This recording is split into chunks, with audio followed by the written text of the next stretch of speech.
শতদ্রু দত্ত রিষড়ার বাড়িতে তদন্তে বিধাননগর পুলিশ।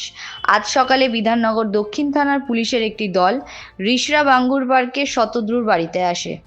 মহিলা পুলিশ কর্মী সহ 5 জন আধিকারিক রিষড়া থানার পুলিশের সহযোগিতায় শতদ্রুর বাড়িতে ঢোকে।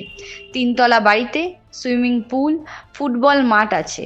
গত 13ই ডিসেম্বর যুব ভারতীতে মেসি শোয়ে তাণ্ডব ভাঙচুরের পর শতদ্রুকে গ্রেফতার করে বিধাননগর পুলিশ। শতদ্রুর বিরুদ্ধে অভিযোগ, আয়োজন সংস্থা হিসেবে যুব ভারতীতে বিশৃঙ্খলার দায় তার। ইতিমধ্যে এই ঘটনায় পদক্ষেপ নিয়েছে রাজ্য সরকার।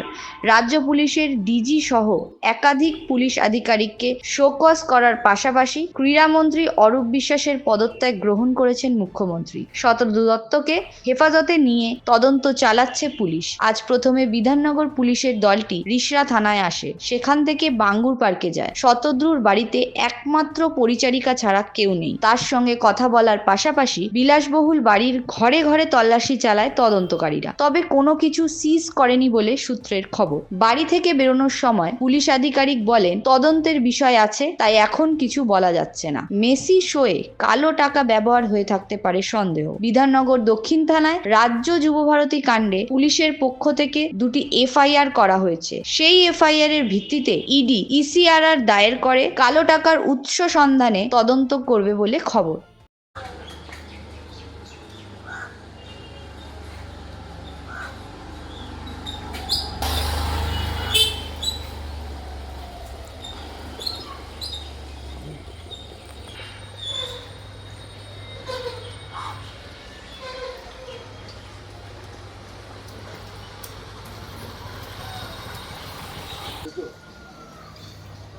এইসব আশেপাশের লোকও পাবে না।